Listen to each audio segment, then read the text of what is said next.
This video is to show you how to set up the integration between your SiteGiant and your AutoCount system. At this point of time, you should already install the plugin for your AutoCount and you should be able to find this Unicard Plus button on the top of the menu. Click on it and select Server Settings. For the type, select SiteGiant. As for the secret key, you will need to log into your SiteGiant. Go into Settings, API, copy the secret key by clicking on this button here. Go back into your AutoCount and paste the secret key into the column. For the store email, go back into your SiteGiant, go into Settings and select General. From there, copy the customer email, return to the server settings and paste in the store email. Once you have the secret key and the store email, you can click on the Get Token button. Once the token is generated, you can then click on Test Connectivity.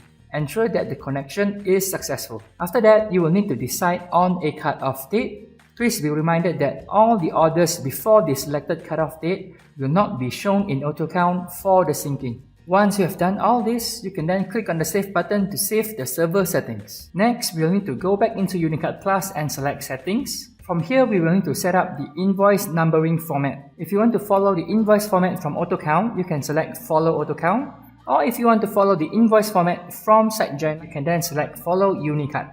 The next settings will be the product mapping. For Unicard field, which is also SiteGiant field, select SKU.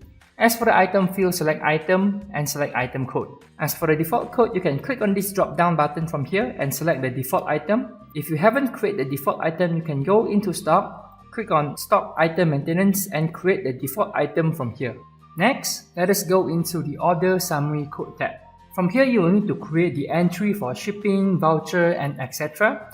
Then link it to the related item code. If you do not have the item code for shipping, voucher, and so on, you can create them from Stock Item Maintenance. For demo purposes, I will create a new entry for discount. Click on this plus button and type in the wording for discount. Click on the drop-down button for item code and select the item code that I created for discount. Next, click into channel as we are going to link the channels in SiteGiant to the debtor accounts in AutoCount. You can click on the plus button. From there, click on the drop-down button for the channel and you can select the channel that you want to link to. Next, you will need to select the debtor code for this account. Then you will need to select the invoice number format and also the payment method.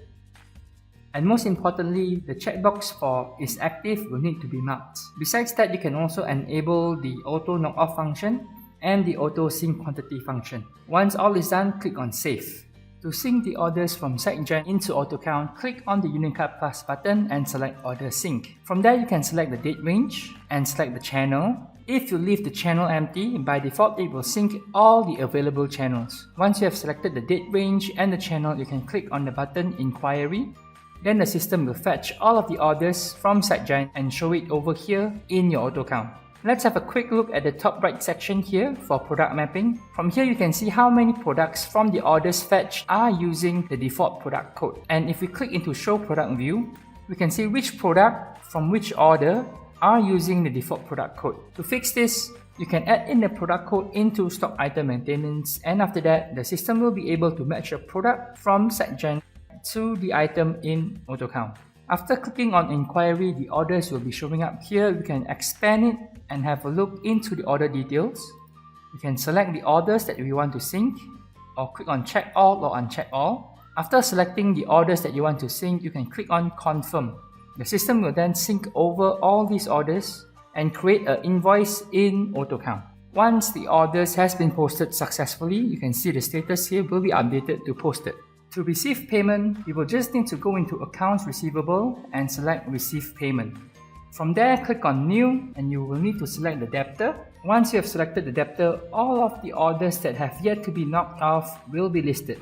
And if you want to use the bulk knock-off function, you will need to have a spreadsheet ready, have the order ID or the marketplace order ID listed, and also the statement amount for each of the order.